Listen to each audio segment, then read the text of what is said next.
Well, we will need to sort the brakes out before we go anywhere. Let's get on with that now.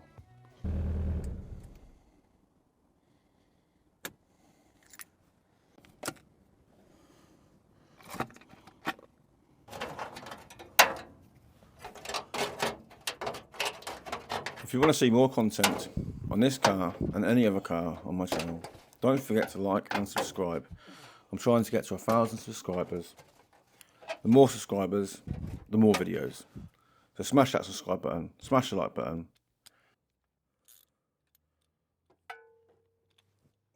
In order to gain access to the fuel lines, you need to drop the fuel tank.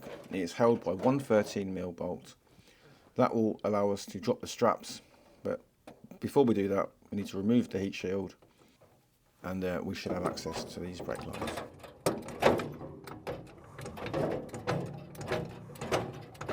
Also, you should use a rubber pad, a bit of wood, or even some cardboard to put between the jack and the tank.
Right, well that's the tank largely dropped.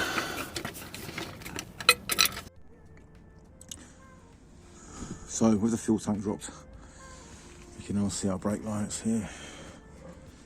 So just to unattach it from that side. Over here somewhere, just up there. I'm also going to disconnect here. You can see I've just done it. Just loosened it off and it's starting to leak. So I'll get this off quickly. The other side of that brake pipe is just up here behind the fuel filter. There it is, just dripping away. So now I'm gonna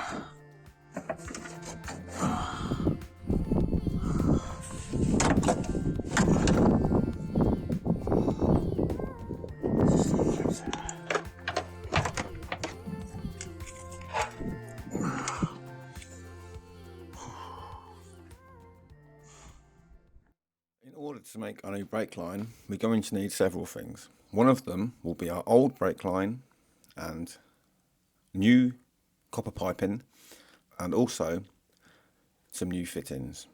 Let's get on with that now. This is not a how-to video on how to make brake lines, but I'm going to make the brake lines. What I do now is I'm going to straighten out this copper piping, nice straight length, and I'm going to measure it against our old brake line and just try and make sure we've got a bit more to work with. I'm going to add a bit on, a few inches. Once you've measured out the length of your piping, you'll then need to take a pipe cutter and cut the pipe.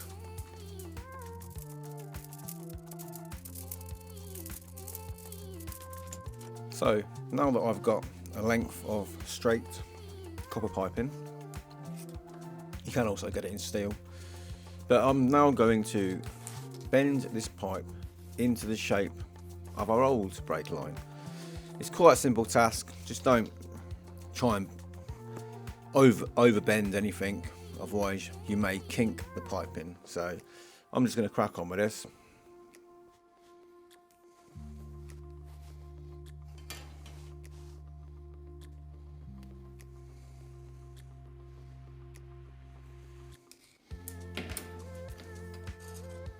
You should always give yourself plenty of room to work if you're going to attempt this job with brake lines, because some of them can be quite long, you know, at least half the length of a vehicle, so always allow plenty of space.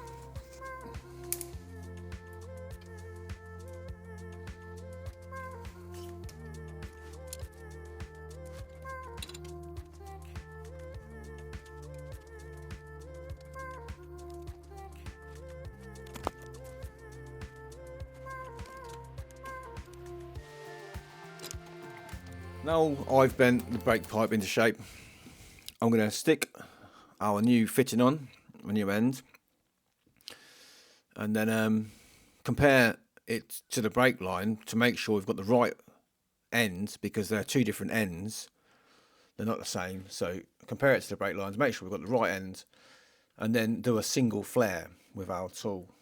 I'm going to do a single flare one end and a double flare on the other end. So we've got two different fittings to go on.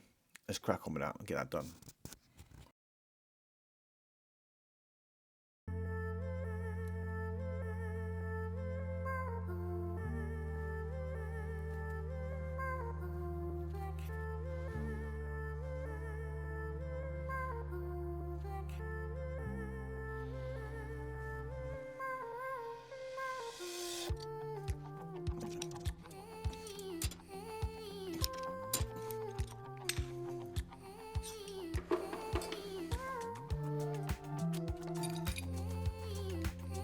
And that is a beautiful, perfect single flare. I'm going to move on now to do a double flare.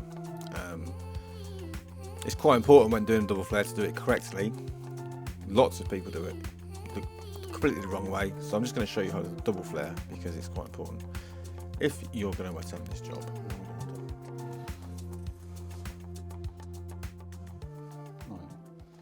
Double flare. So put our end on. Yes, I'm reusing the old end because I don't have one.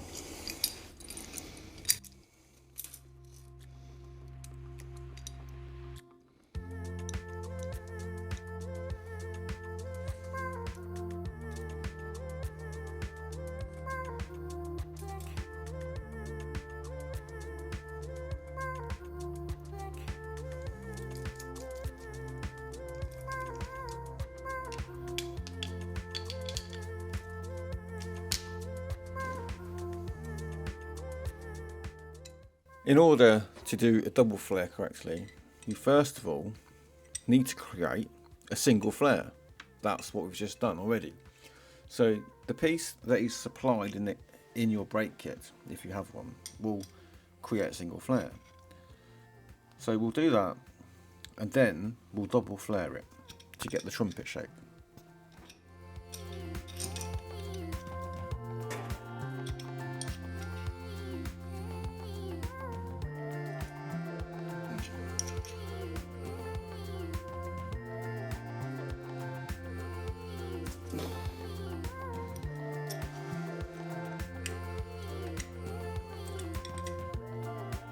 So we then remove our piece.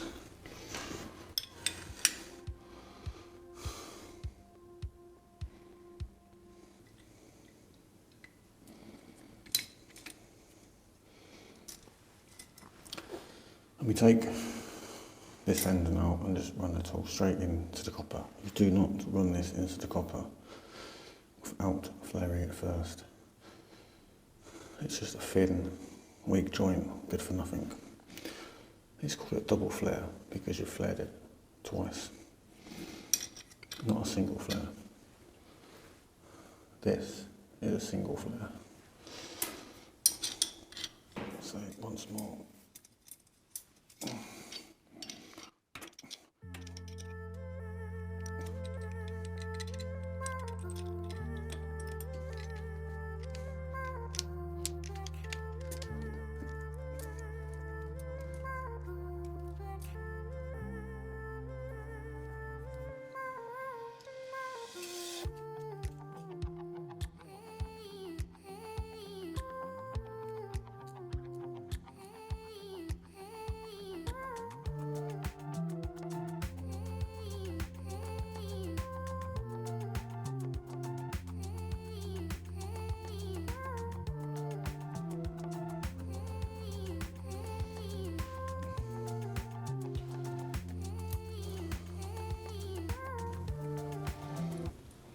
Now a new copper brake line. Let's get this back on the car.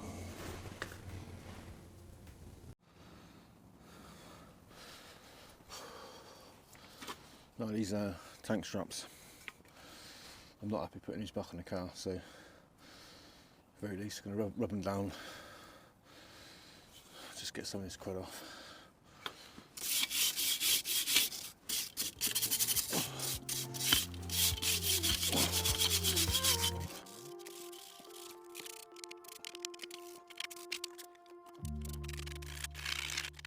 I mean, ideally they want replacing, but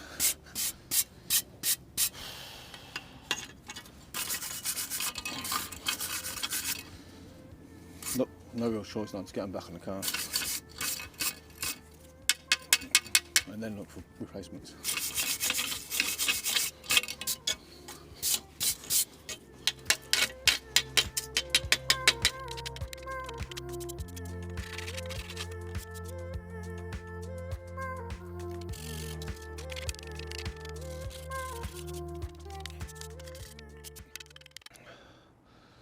Right, well that's the tank straps painted. Just a quick coat of underseal. I mean, it's not perfect. The car's never going to be a show car, is it? But it's better than rust. It's going to give it some protection. I mean, it gets the car back on the road.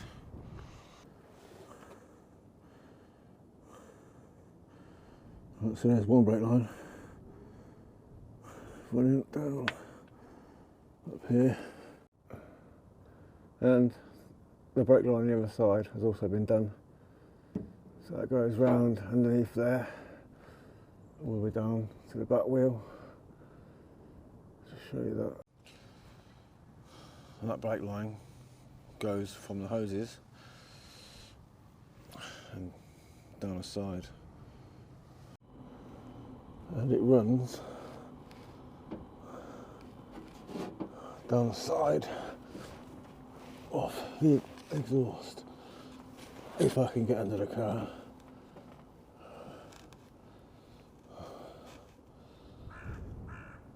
It runs down there, so that's been done as well. So we have new brake lines now all the way from the rear wheel into brand new flexi hose. You can check these videos out. And now into that brake line there. This one looked perfectly fine. You could have done with a rub down, but the other side looked worse. So we changed both of them. And I mean, if you want to go fast, you have to be able to stop. I mean, these Ford Focus brakes are pretty pathetic at their best. But you know, want a good braking system, and that's what we've got now. Pretty much brand new. Well, just wanted to show you that we're all buttoned back up now. Need a new heat shield really. I mean, it's falling to pieces. This one is redoing. We've got rust coming back through. Exhaust's touching here, which is why the engine sounds a bit funny, which, you know, there's a noise that's touching, so this needs sorting out. But we'll get around to that in a future episode. We've got to underseal all the seals, underseal or underbody all this down here, all of that, all the lines that are down here. I'm sure we'll get around to it. I'm not completely happy with this finish, so it needs redoing. I'm just going to rub it down, respray it. But yeah, that's another job done. We're going to do these probably next time. Finish off the brakes, get the brakes all sorted, and then get these anti-roll bar bushings done. That's why it needs to get down on the ground today. But I think that's it. Job done.